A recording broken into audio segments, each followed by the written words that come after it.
Vamos fazer a leitura e, como eu já falei outro dia, permaneça com sua Bíblia aberta.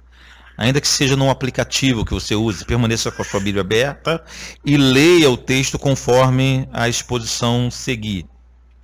Êxodo capítulo 2, versículo do 1 ao 3, diz assim: Foi-se um homem da casa de Levi e casou com uma descendente de Levi.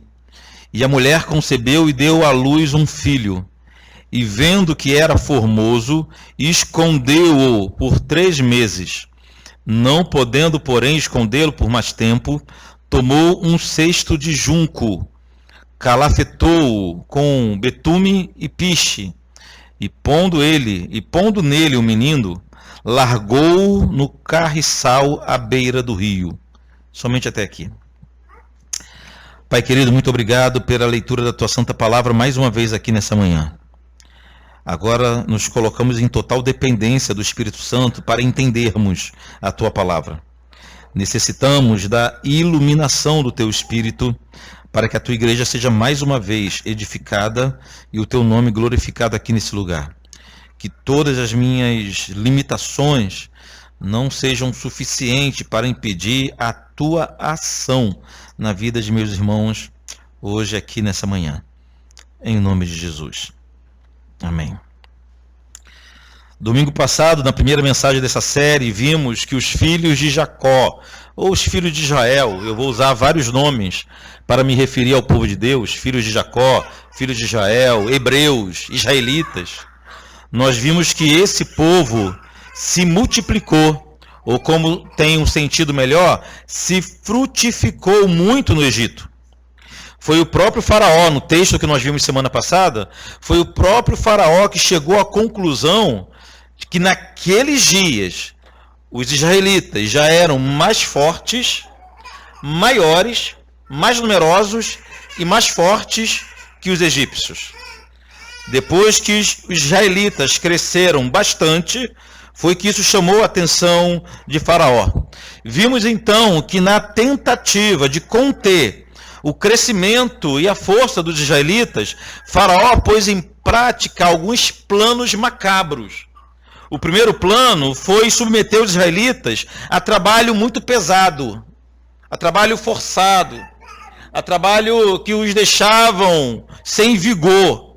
Sobrecarregou o povo de Deus com um trabalho muito duro. O objetivo de Faraó era debilitar os israelitas para que não pudessem ter mais filhos e também para que eles adoecessem e assim diminuiria a população dos filhos de Israel. Esse era o plano. Trabalho pesado para o povo de Deus, para que assim eles parassem de crescer e também que eles adoecessem, morressem por causa do trabalho. Eles só não contavam que para o Filho de Deus, o trabalho não é um peso. Para o Filho de Deus, o trabalho não é uma maldição. Para o Filho de Deus, o trabalho é uma bênção. Nós não somos daqueles que enxergam o trabalho como uma maldição. Nós somos daqueles que enxergam o trabalho como uma bênção. A forma como Deus escolheu prover o que nós necessitamos é o trabalho. Pastor, eu não gosto do meu trabalho. Você tem todo o direito de planejar e mudar de atividade. Mas o trabalho é sempre uma bênção. A Bíblia diz o seguinte: se for preciso, trabalhe dia e noite, para que não seja um peso a ninguém. É o que a Bíblia diz. Então, Faraó falhou em sua primeira intenção, pois ele submeteu o povo de Deus a trabalho pesado e o seu plano não funcionou. O próprio texto que nós lemos semana passada diz que quanto mais os afligiam, tanto mais se multiplicavam e tanto mais se espalhavam. Eu falava semana passada que com o hebreu não tinha aquele negócio: hoje eu estou cansado. Não tem isso não. Hoje eu carreguei pedra. Então, meu irmão, toma um banho fresco e bora para a guerra. É a segunda etapa. E assim o povo se multiplicou. Com o fracasso do primeiro plano, Faraó pôs em execução um plano ainda mais terrível do que o primeiro. Ele implementou um verdadeiro, assustador e diabólico regime de escravidão. Agora sim, A escravidão, nós vimos no texto, tocou, não na saúde, mas tocou na alegria daquele povo. O texto diz que o povo passou a ter uma vida amarga, passou a amargar a vida por causa da escravidão. Falamos muito sobre escravidão aqui semana passada e como que o termo escravidão funciona muito bem como analogia para a vida do homem sem Deus. Vocês lembram disso? Porém, queridos, esse terrível plano também não deu certo. Mesmo debaixo de escravidão, aquele povo não morria e não parava de ter filhos. Mesmo debaixo de escravidão. O Senhor os abençoara com crescimento, com força e com saúde. Então, uma vez fracassado também esse segundo plano, Faraó pôs em execução um plano ainda mais assustador. A mente de Faraó para maquinar a maldade parecia um poço sem fundo. Para os que achavam que a escravidão era o limite da maldade daquele rei, se enganou, pois depois disso tudo, na tentativa de impedir o crescimento de Israel, Faraó ordenou um inimaginável infanticídio. Foi isso que ele ordenou. E o que é um infanticídio? Tecnicamente, infanticídio é o assassinato de crianças. Porém, queridos, essa palavra é utilizada especialmente ao assassinato de recém-nascidos. Esse era o plano de Faraó. O terceiro plano de Faraó, matar os bebês israelitas assim que eles nascessem. Como eu disse, apesar de termos lido apenas 3 versículos do capítulo 2, vamos retroceder um pouco e a nossa exposição vai começar no capítulo 1, no versículo 15. É aqui que nós encontramos a ordem de Faraó para o infanticídio. Olha o que diz o versículo 15 do capítulo 1. O rei do Egito ordenou as parteiras hebreias, das quais uma se chamava Sifrá e a outra Puá, dizendo: quando servirdes de parteiras às hebreias, examinai. Se for filho, matai-o, mas se for filha, que viva. Por aqui, por enquanto. Não deveria existir somente 2 parteiras no Egito para a quantidade, para a multidão de hebreias. Aqui, essas 2 mulheres citadas no texto, Sifrá e Puá, provavelmente eram líderes de um grupo de parteiras, uma espécie de cooperativa de parteiras que atendia as mulheres hebreias na hora do parto. E a ordem de Faraó era clara, simples, objetiva e extremamente maquiavélica, irmãos. As parteiras deveriam matar, isso mesmo, matar todo menino que nascesse em uma família israelita. No momento do parto, ao verificar o sexo do bebê, se fosse menino, as parteiras deveriam arrumar uma maneira de matar, sem deixar pistas, sem deixar rastros. O texto passa a impressão de que esse plano era um plano secreto. Não era uma resolução pública do rei, uma ordem secreta que Faraó deu às parteiras, às mulheres grávidas. Não imaginavam que estavam tão vulneráveis, mais vulneráveis ainda do que normalmente estão, no momento de dar à luz a um bebê. A ordem de Faraó foi simples: se for menino, dá um jeito de matar. Disfarça, sufoca, enrola, dá um jeito. Mas se for menino, mata o bebê. Mas por que só meninos? Não que queríamos que fossem meninas também, mas por que só meninos? Na primeira parte do capítulo 1, que vimos semana passada, fica claro que o medo de Faraó era que o povo de Israel se levantasse contra o Egito em uma guerra, ou se alinhasse aos inimigos, aos adversários do Egito em uma guerra.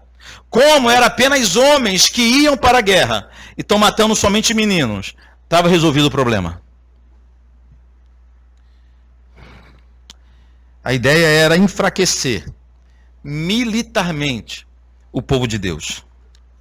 O que mais me chama a atenção nesse ponto, irmãos, é a naturalidade com que Faraó manda matar bebês. É de uma simplicidade a ordem que dá medo. O texto não diz que Faraó chamou as parteiras assim, no secreto, e pediu algo muito no oculto para elas, não, que teve algum tipo de protocolo ou de vergonha naquele pedido, não. O texto diz que de forma muito simples, Faraó chamou as parteiras e falou o seguinte: a partir de hoje, todo bebê que você fizer o parto, se for homem, vocês matem, tá bom? Tudo ok? Faraó tratava bebês como se não fosse gente, como se não fossem vidas humanas, vidas indefesas, completamente sensíveis, carentes de cuidado extremo, foram tratadas por Faraó como uma coisa qualquer. Preste agora atenção como que essa mentalidade de Faraó, ainda é muito contemporânea. Ainda influencia muito os nossos dias. A mentalidade diabólica de Faraó o levava a lidar com bebês como se fossem objetos que poderiam ser descartados, porque simplesmente atrapalhavam o seu projeto de vida. Essa era a mentalidade de Faraó. A resolução para satisfazer um projeto de governo no Egito era assassinar bebês recém-nascidos. Isso é tanto assustador como também muito atual. Em muitos casos nós vimos isso acontecer hoje de forma escancarada. Quando o bebê vai atrapalhar o meu projeto de vida, uma possibilidade é se livrar dele. Entendendo que o bebê é um objeto, igual o Faraó entendia. Porém, irmãos, graças a Deus, esse plano também não funcionou. Contem, esse foi o terceiro plano de Faraó. Também não funcionou, pois as parteiras simplesmente não colaboraram. Olha o que diz o versículo 17 do capítulo 1. As parteiras, porém, temeram a Deus e não fizeram como lhes ordenara o rei do Egito. Antes, deixaram viver os meninos. Os irmãos conseguem imaginar qual era a penalidade para quem desobedecesse o poderoso Faraó? Consegue imaginar? Faraó ia ficar magoado com as parteiras, é isso. Ia ficar triste, é isso. De forma nenhuma. De forma nenhuma. Só poderia ser a pena de morte para quem desobedecesse o rei. Porém, segundo o texto, as parteiras não temeram Faraó. Ou melhor, se elas temeram o Faraó, elas temeram mais a Deus do que a Faraó. Elas sabiam do que Faraó era capaz, mas o que houve aqui foi uma clara insurgência contra a ordem do rei.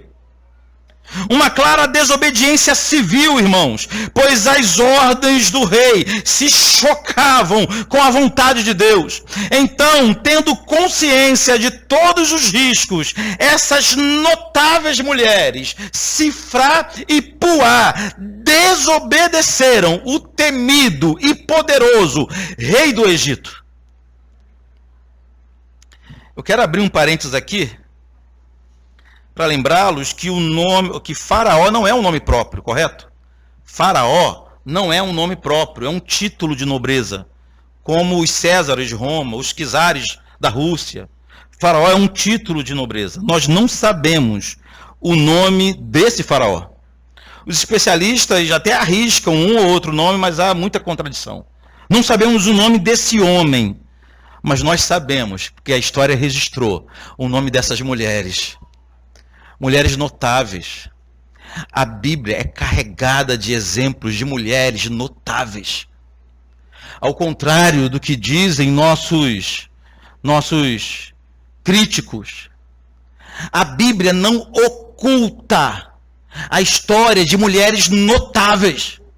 que servem de exemplo para a gente. Nesse caso, o poderoso faraó, ninguém sabe quem era, mas as mulheres que temeram ao Senhor, que guardaram o temor a Deus, os seus nomes ficaram registrados na história, e toda hora eu vou fazer questão de citá-las por nome: Sifrá e Puá, nomes de mulheres notáveis que fizeram simplesmente temendo a Deus. Mas seguindo no texto, a cobrança de Faraó às duas parteiras. Ao versículo 18. Então o rei do Egito chamou as parteiras e lhes disse: por que fizestes isso e deixastes viver os meninos? Responderam as parteiras a Faraó: é que as mulheres hebreias não são como as egípcias, são vigorosas, e antes que lhes chegue a parteira, já deram à luz aos seus filhos. Nesse ponto, irmãos, é perceptível que as parteiras mentiram a Faraó. E muitos fazem desse episódio aqui o ponto mais importante do texto e ficam debatendo sobre a possibilidade de mentir, se o objetivo for bom, se a intenção for boa. Esse tipo de debate só desvia nossos olhos do que mais interessa nesse texto, que são as mãos de Deus operando na história. Além disso, nós já sabemos muito bem o que o nosso Deus acha, pensa a respeito da mentira. Seguindo aqui no texto, Deus abençoou aquelas mulheres. Olha o versículo 20 e 21.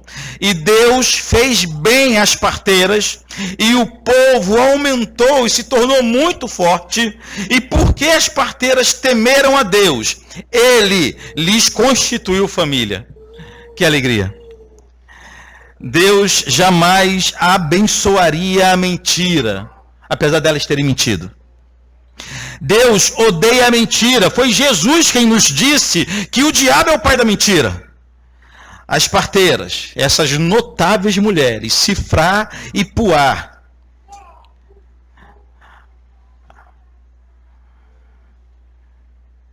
foram abençoadas por Deus, não porque mentiram, não porque foram mais espertas do que Faraó, mas elas foram abençoadas por Deus, porque elas temeram a Deus.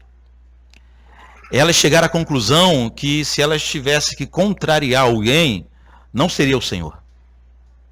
Que se alguém tivesse que ficar chateado com elas, contrariado com elas, não seria Deus. Normalmente diferente de nós, quando temos que tomar decisões semelhantes, não é verdade?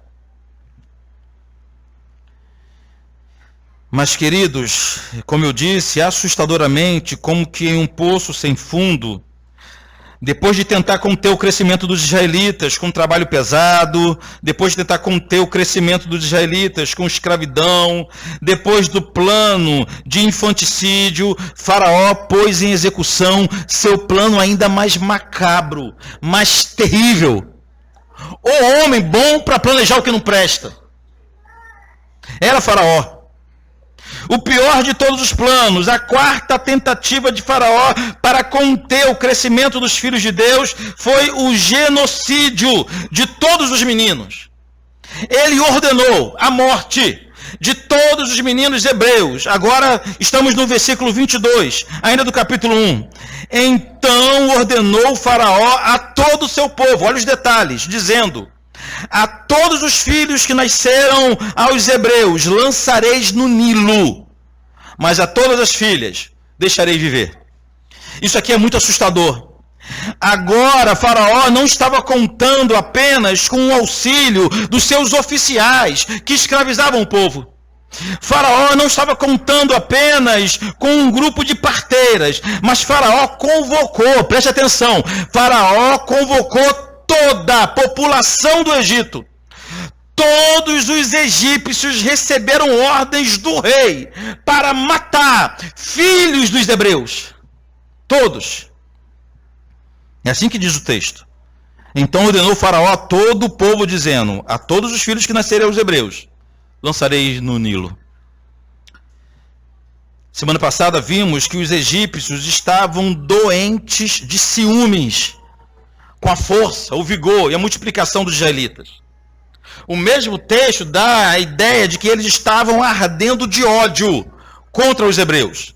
Agora imaginem o que aconteceu quando esse povo que odiava os hebreus recebeu ordens do rei para invadir a casa dos hebreus, arrancar os meninos dos hebreus e lançar esses meninos, crianças, lançar essas crianças no rio Nilo para morrer ou afogado ou devorado pelos terríveis crocodilos do Nilo.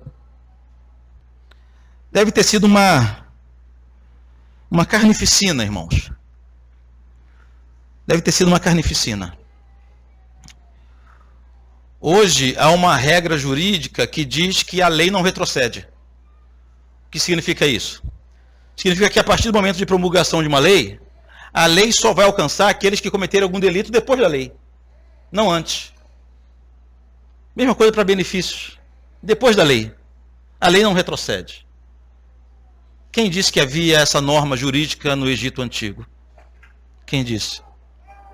Quem fiscalizaria, ainda que houvesse, um povo cheio de ressentimento no coração, cheio de ciúmes no coração, revoltados simplesmente com o crescimento dos filhos de Deus?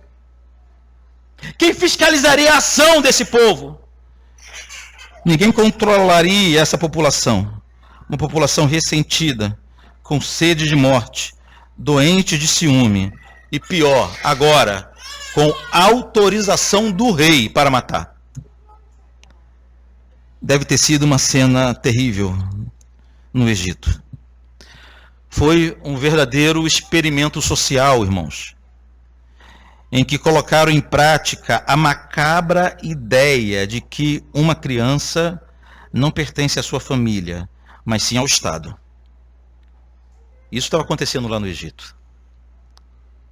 É o Estado quem tem poder sobre as crianças. É o Estado quem quer pôr as suas mãos sobre pequenos indefesos. Nesse cenário de horror, a pergunta é: quem teria coragem de ter mais filhos?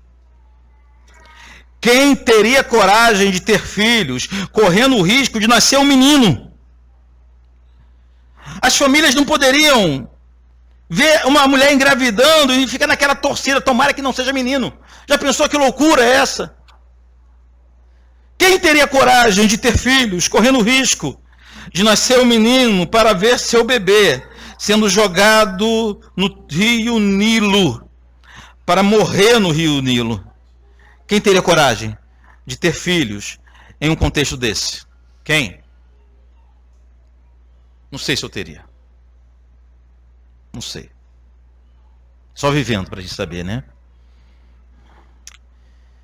Entrando no capítulo 2, o texto diz que um casal teve coragem. Não apenas de se casar. Não era ambiente nem para casamento, né? Vai fazer festa. Está tendo uma carnificina na cidade. Mas um casal teve coragem não apenas de casar nesse contexto, mas eles tiveram coragem principalmente de ter filhos em meio a tanta incerteza. E graças a Deus, esse casal teve coragem. Em uma época que não era aconselhável ter filhos. Em uma época em que ter filhos era muito perigoso. Em uma época em que o mundo estava violento demais para trazer mais crianças ao mundo. Em uma época em que ter filhos iria atrapalhar a vida social do casal. Em uma época em que ter filhos iria contrariar os planos do governo. Ainda assim, um casal, Arão e Joquebede, contra todas as recomendações, não apenas casaram, mas tiveram filhos nesse contexto, e graças a Deus por isso, porque foi assim que nasceu Moisés. Versículo 1 do capítulo 2. Foi um homem da casa de Levi, e casou com uma descendente de Levi. E a mulher concebeu e deu à luz um filho. E vendo que era formoso, escondeu-o por 3 meses. Moisés, o grande libertador do povo de Deus, o maior profeta da história de Israel, nasceu porque um casal resolveu simplesmente cumprir sua missão, cumprir a missão que o Senhor lhes concedeu, cumprir sua missão de vida, viver para Deus, mesmo em um contexto tão adverso, tão perigoso e tão hostil. Por isso, o final dessa história nós lembramos bem. O bebê Moisés foi colocado em um cesto por sua mãe. Sua irmã Miriam o conduziu pelo rio Nilo. Do rio Nilo ele foi encontrado, resgatado e adotado pela filha de Faraó. E assim termina o relato do nascimento do libertador Moisés. Algumas lições que nós precisamos extrair desse texto. Esse é um daqueles textos, irmãos, que normalmente nós erramos muito nas ênfases que damos à narrativa. Eu vou explicar. É muito comum darmos destaque especial aos pontos que não são os pontos mais importantes do relato do nascimento de Moisés. É muito comum. Por exemplo, pode realmente ter algum significado especial o fato de Moisés ter sido colocado num cesto. Isso pode ter algum significado. Também há um significado no fato de Moisés ter sido resgatado do rio Nilo. O mesmo rio que as crianças morriam. O mesmo rio que as crianças eram lançadas e morriam. Moisés foi também conduzido e resgatado. Há algum significado nesse detalhe, sim. Mas nada disso é o principal ponto dessa história. Nem o cesto, nem o rio, nem a mentira das parteiras, nem a filha de Faraó. O que mais deve chamar atenção na narrativa do nascimento de Moisés é o contexto do seu nascimento. São as circunstâncias do seu nascimento. Isso sim é importante. Moisés, o libertador de Israel, nasceu em uma época em que bebês eram sacrificados por causa de um plano do governo. Moisés, o libertador de Israel, nasceu em uma época em que sua vida estava em risco a partir do parto. Moisés, o libertador de Israel, nasceu em uma época em que não era uma boa ideia ter filhos. E isso nos leva à primeira grande lição de hoje. Um cristão jamais deve submeter o seu projeto de vida à agenda desse mundo. Jamais.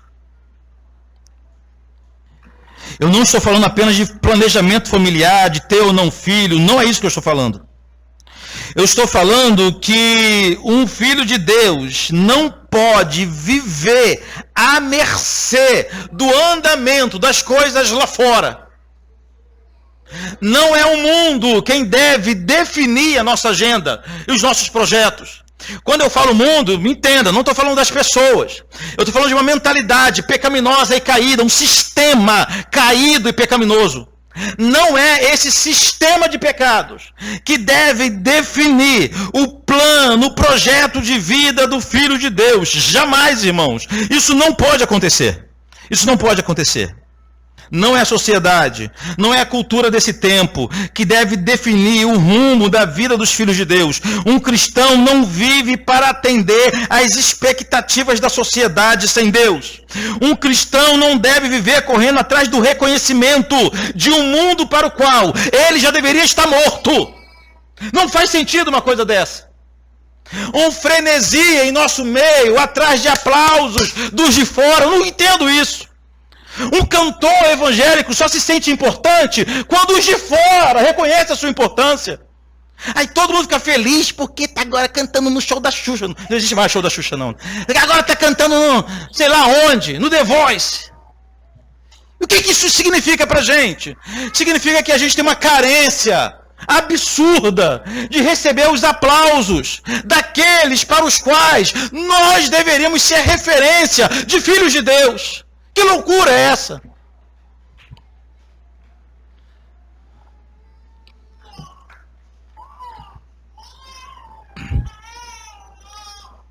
Não quero nem falar de cristão que consulta horóscopo, porque isso não é crente.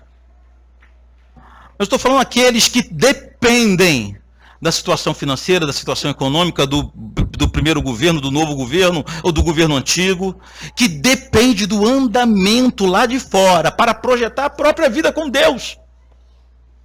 Como se não fosse Deus o provedor de nossas vidas. Como se não fosse Deus o Senhor da história. E assim as pessoas saem batendo cabeça, entrando em projetos que não vão para frente, porque olham para o mundo, olham para a expectativa do mundo, ao invés de buscar no Senhor orientação.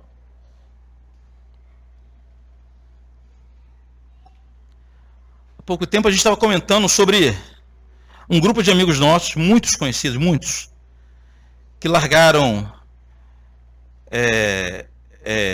o ramo de farmácia, largaram fisioterapia, largaram cada um no seu ramo estabelecido, porque como o mercado imobiliário estava bombando, eles largaram tudo e foram cursar engenharia civil. Moleza. Qualquer um faz engenharia civil, né? Né, Luana? Qualquer um. Né, Léo? Tentou quantas vezes? O camarada olha lá para fora e vê a situação do mundo e fala o seguinte, vê nisso a oportunidade. Aí ele desenvolve, põe em prática o seu plano de vida, não por orientação divina, não por um propósito que tem em Deus, não pela missão dele como cristão no mundo, mas pela atual situação econômica financeira do nosso país. E as coisas mudam. E mudaram. E está todo mundo desempregado hoje. Que loucura é essa? Então a pergunta não é o que o mundo espera de mim. A pergunta não é o que eu posso fazer para me adequar à sociedade. A pergunta que devemos fazer hoje é como posso servir ao Senhor nesse tempo. Essa é a pergunta do Filho de Deus. Qual é a minha vocação? A minha vocação é lidar com leis, ou ser advogado? Como posso glorificar a Deus sendo um bom advogado? Como posso glorificar o nome do Senhor sendo um excelente mecânico, um eletricista? Como eu posso glorificar o Senhor nessa sociedade? Como eu posso exercer? Como eu posso servir ao propósito de Deus nesse tempo, nesse mundo, nessa era? A segunda lição de hoje é que a igreja do Senhor foi chamada e capacitada a passar a história nadando contra a corrente. Essa é a nossa vocação. A igreja foi chamada por Deus justamente para ser diferente, não para ser igual. Seremos muito mais úteis à sociedade se nós formos diferentes. Se tivermos postura diferente, mentalidade diferente, em meio a um mundo em caos, a igreja do Senhor precisa ser como um farol na tempestade, num mundo turbulento. Os filhos de Deus precisam ser enxergados como um porto seguro. É isso. Como que isso funciona na prática? Funciona assim. Teus parentes, teus vizinhos, teus colegas de trabalho, teus amigos de faculdade, teus colegas de escola, podem até zombar da tua fé, mas eles precisam saber que tem com quem contar na hora da tempestade. Na hora que a tempestade chegar em suas vidas, quando precisar de um consolo na dor, quando estiverem em desespero, a confiança do cristão no Senhor deve se tornar uma referência ao mundo. Agora o seguinte, se um mundo desesperado olhar para os crentes e ver os crentes desesperados também, quem vai testemunhar da glória de Deus nesse mundo? Um crente não se desespera. Chora, sente, tem dores, mas não perde a esperança. Nossa esperança não está firmada nessa terra. É nesse sentido que precisamos ser diferentes. Enquanto o mundo está acabando, um cristão permanece confiantes no Senhor. A cena de Jesus no bar,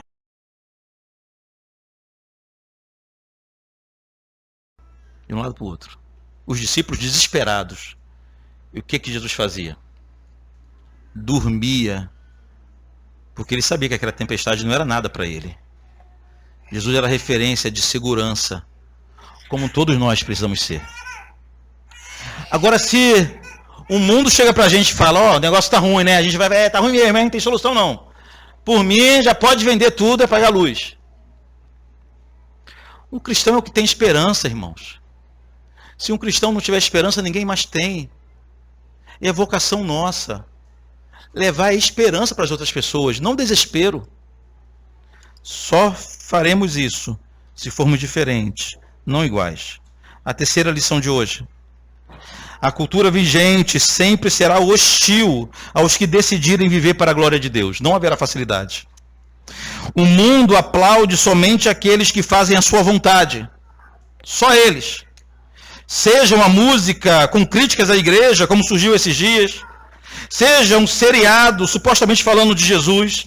O mundo só aplaude aqueles que fazem a sua vontade. Se a crítica da música ou o seriado de TV forem verdadeiros, o mundo odiaria eles, não aplaudiria.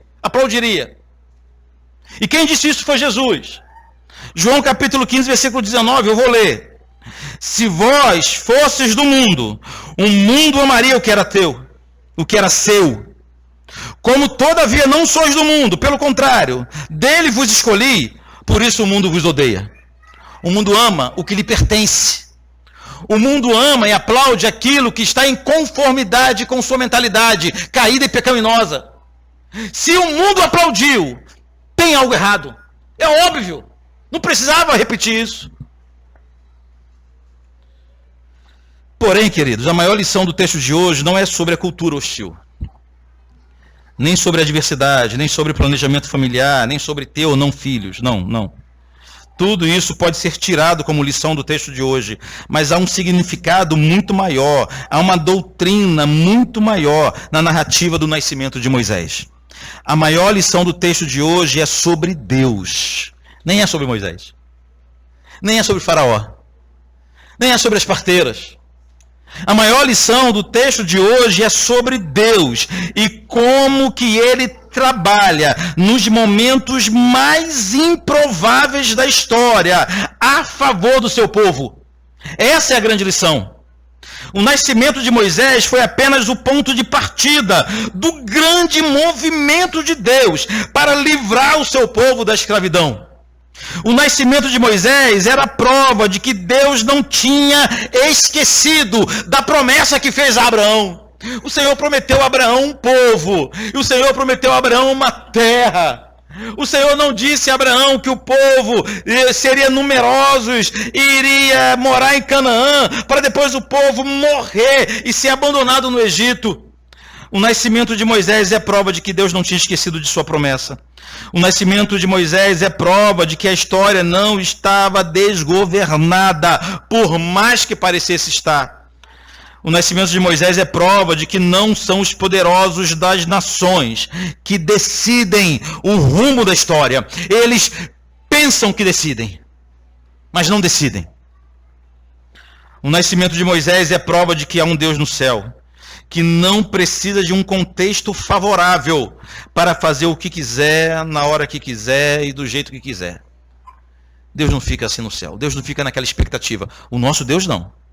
O Deus falso, o Deus fraco, o Deus ídolo que o pessoal acredita por aí sim. Mas o nosso Deus não fica lá na expectativa, torcendo lá do céu.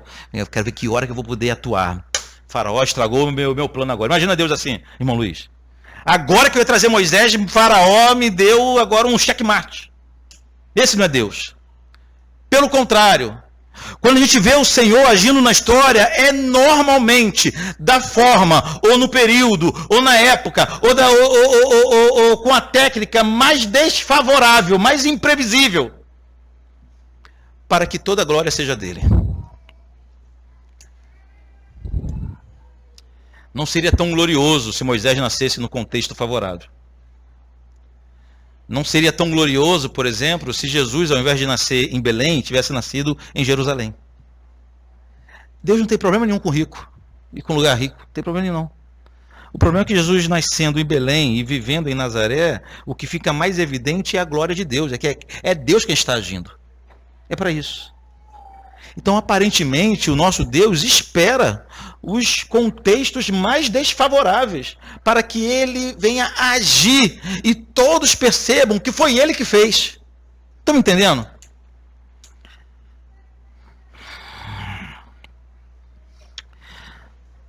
Pulando para o Novo Testamento, há um episódio semelhante em significado ao nascimento de Moisés. Foi o nascimento de João Batista. O nascimento de Moisés era o sinal de que Deus iniciara seu plano de resgatar seu povo da escravidão.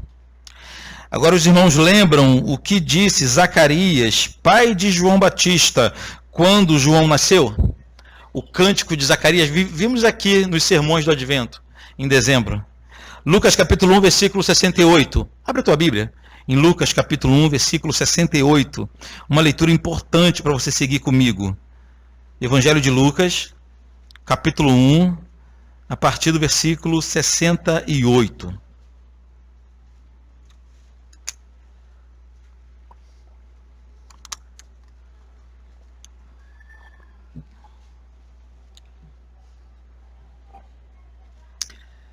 Esse aqui é aquele cântico de Zacarias que ele compôs assim que ele pegou seu filho João Batista no colo. Olha o que Zacarias disse. Bendito seja o Senhor. Deus de quem, irmãos? Deus de Israel. Porque visitou e redimiu o seu povo. Olha para mim. Jesus já tinha nascido, a redenção já tinha acontecido. A redenção aconteceria só na cruz do Calvário. Mas João entendeu que o pontapé inicial para essa obra redentora, Deus tinha dado com o nascimento do seu filho João. Porque visitou e redimiu o seu povo, e nos suscitou plena e poderosa salvação na casa de Davi, seu servo, como prometera desde a antiguidade, por boca de seus santos profetas. Para quê, irmãos? Para nos libertar de nossos inimigos e das mãos de todos os que nos odeiam, para usar de misericórdia com os nossos pais e lembrar-se de sua santa aliança e do juramento que fez a Abraão, nosso pai, de conceder-nos que, livres das mãos de inimigos, o adorássemos sem temor. Somente até aqui. Zacarias sabia que o seu filho, João, não era Jesus. Mas ele sabia, porque um anjo já havia lhe comunicado que João era aquele profetizado por Malaquias, que viria preparar o caminho do Senhor. Ele sabia disso. Ele sabia que João iria preparar a chegada do Salvador. Então, queridos, o nascimento de João Batista tinha o mesmo significado do nascimento de Moisés. Nos dois casos, era a prova, o sinal de que Deus não abandonou seus filhos e livraria seu povo da escravidão. Em um caso, os filhos de Deus seriam livres da escravidão do Egito, mas no outro caso, os filhos de Deus seriam livres da escravidão do pecado. O nascimento de Moisés, o nascimento de João, é prova, era um sinal, trazia esperança, enchia de felicidade o coração das pessoas, porque, enfim, começou o plano de redenção do nosso Deus. Aleluia. Eu preciso finalizar essa mensagem.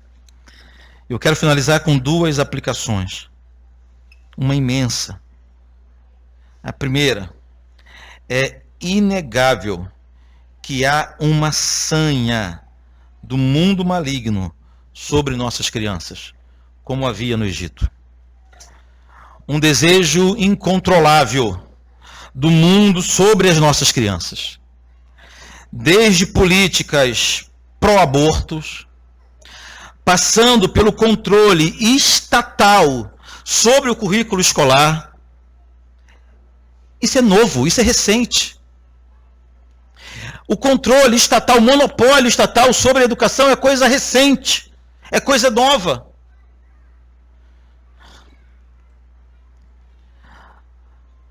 Até produções supostamente cultural que afetam diretamente nossas crianças. É perceptível como que há uma vontade incontrolável de pôr as mãos sobre crianças. Não é normal, algo que nós vimos anos atrás, não é normal uma mãe pegar sua filha de 5, 6 anos e levar a uma suposta mostra cultural para ela e outras meninas da mesma idade dançar com um homem nu e tocar em um homem nu e chamar isso de cultura. Não é normal. Os irmãos podem perceber como que as crianças, as mais vulneráveis, são as maiores vítimas da humanidade em todos os casos. Uma guerra, quem sofre em primeiro lugar são as crianças.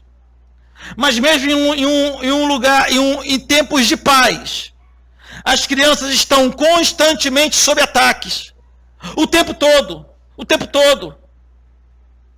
Há uma loucura para afetar o que as crianças tinham de mais lúdico.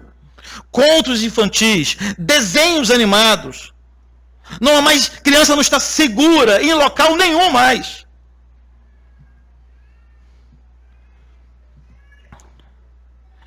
Esse desejo maligno sobre as crianças é tão grande que o filme Som da Liberdade foi boicotado por artistas, jornalistas, políticos, sobre o pretexto de ser ideológico e, na linguagem deles, conspiracionistas. Eu vi o filme. Não tem citação nenhuma. Nem política, nem partidária, e nem história nenhuma absurda. É uma história real de uma rede de rapto e prostituição infantil na América do Sul. Tem uma parte ali que é ficção. Vocês viram o livro? A hora que o camarada sozinho invade uma selva, encara lá a galera e foge com uma criança. Aquela parte é ficção, nós sabemos disso. Mas o filme acaba com a gente, irmãos. Eu não conseguia conter as lágrimas assistindo aquele negócio. Para quem não foi, eu dou spoiler. O que eu dou spoiler, para mim não tem problema não. O filme começa, a abertura, são com vídeos de casos reais, de crianças sendo raptadas na rua, da mão dos pais. Casos reais, pegos por câmeras de segurança. Só o início do filme já acaba com a gente. Aí você vê o que acontece em um mundo hostil. Há pouco tempo atualmente está tendo um escândalo americano com um caso desse. Um magnata cheio de dinheiro usava a sua ilha para promover festas. E praticamente todas as celebridades que nós conhecemos frequentavam as festas dele, regada a prostituição infantil. Não é ilusão, não é mentira, não é teoria da conspiração. Há um ataque diferenciado, não de hoje, desde os dias de Faraó, um ataque diferenciado contra nossas crianças. Enquanto a cultura egípcia de morte às crianças ainda vigora, a igreja e o lar dos cristãos devem ser locais de amor, cuidado e proteção. Nossos filhos, eu falo isso com meu filho aqui, meu filho está presente, eu falo que nossos filhos devem se sentir protegidos em nossa casa, e em hipótese alguma, inseguros. Nosso lar tem que ser um lar de proteção. A criança pode se sentir insegura em qualquer ambiente da terra, não na igreja, e não na casa de seus pais. É isso que acontece? Não. Não. Em muitos casos as igrejas têm sido relaxadas da forma que lidam com crianças. Eu passei um tempo desse, assistindo só séries sobre escândalos em igrejas e em seitas. Várias delas. Algumas igrejas que eu nunca ouvi falar, algumas seitas que eu nunca ouvi falar, outras conhecidas. Todas elas tinham em comum. Todas, sem exceção. Todas elas tinham em comum o abuso infantil. Todas. É um absurdo isso. Nossa igreja precisa ser um lugar de proteção. Nossas crianças precisam saber que estão protegidas nesse lugar. Os pais precisam saber que aquelas estão protegidas. Olharmos com cuidado. Tocarmos em nossas crianças com reverência. São santas. Tratarmos nossas crianças com reverência. Tratarmos nossos filhos com respeito e reverência. Antes de ser nossos filhos, eles são filhos de Deus. O Senhor nos presenteou, nos emprestou nossos filhos. Tratemos nossos filhos com reverência. toquemos nele de forma santa, somente. Deixa eu saber que isso não está acontecendo na casa dos irmãos. É motivo de disciplina nesse lugar.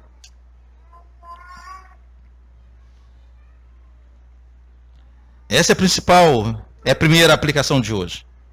Nos esforçarmos diligentemente para transformar esse lugar e nossos lares em lugar de cuidado e proteção.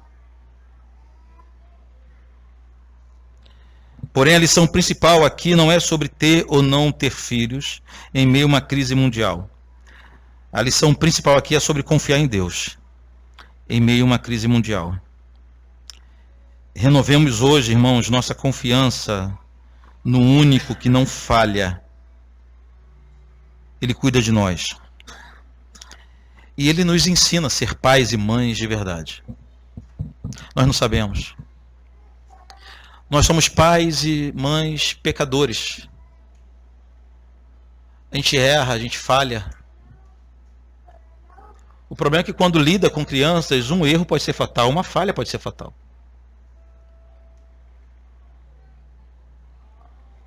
Quantos adultos a gente tem que tratar, cuidar, acompanhar, aconselhar biblicamente, porque não tem boas lembranças de sua infância.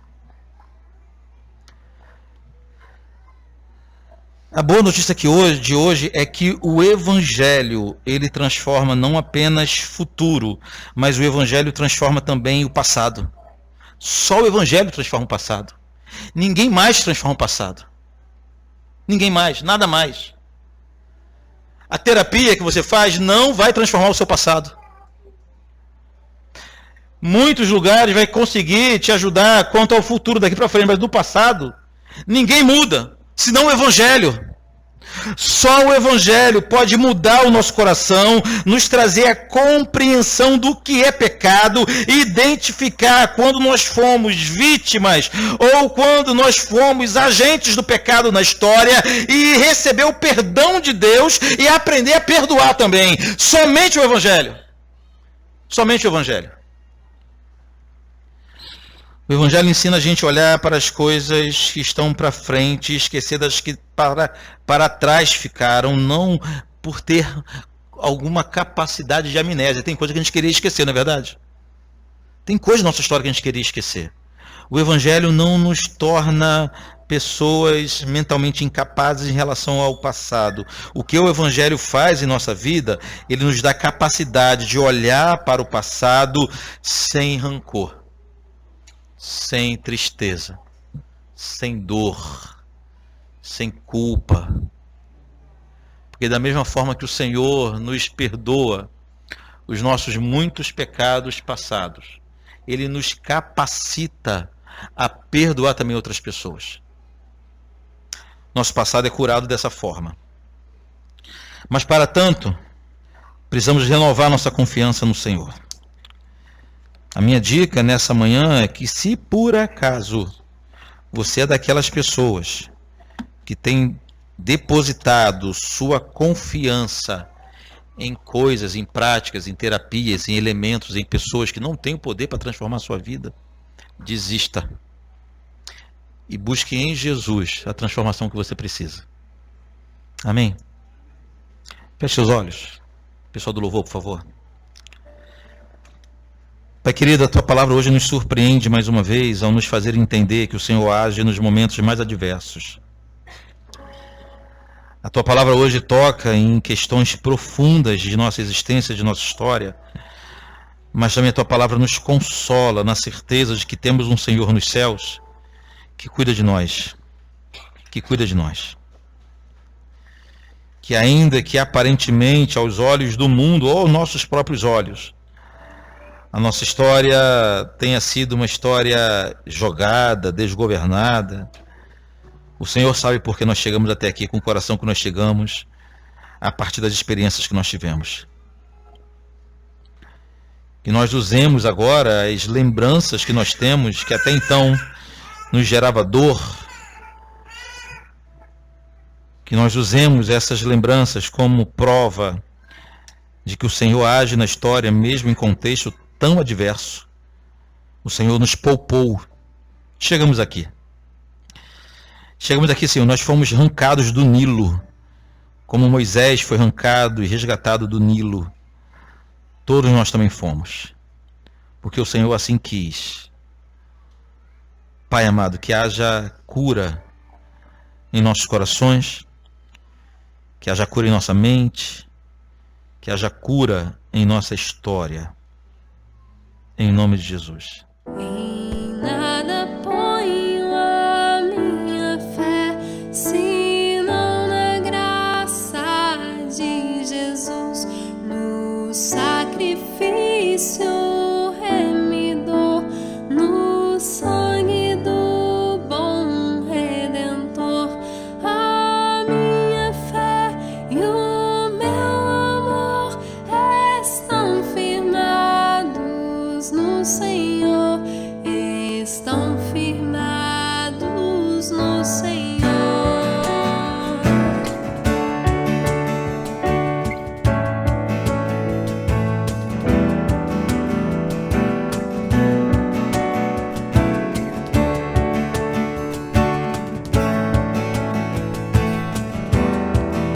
Se lhe não posso a face ver, na sua graça vou viver. Em cada crise sem falhar, sempre de nele confiar. A minha fé e o meu amor estão firmados no Senhor, estão firmados no Senhor.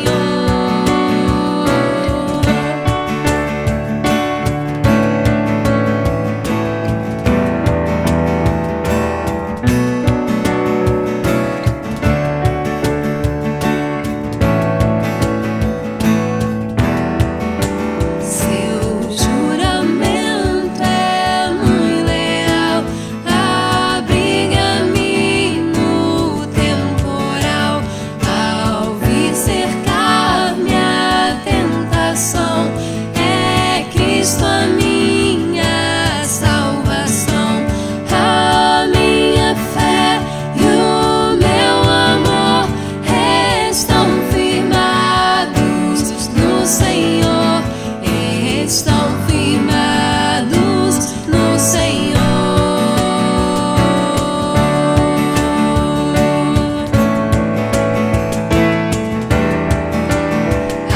Assim que o seu clarim soar, irei com ele me encontrar e gozarei da redenção com todos que no céu estão. A minha fé e o meu amor estão firmados no Senhor, estão firmados no Senhor.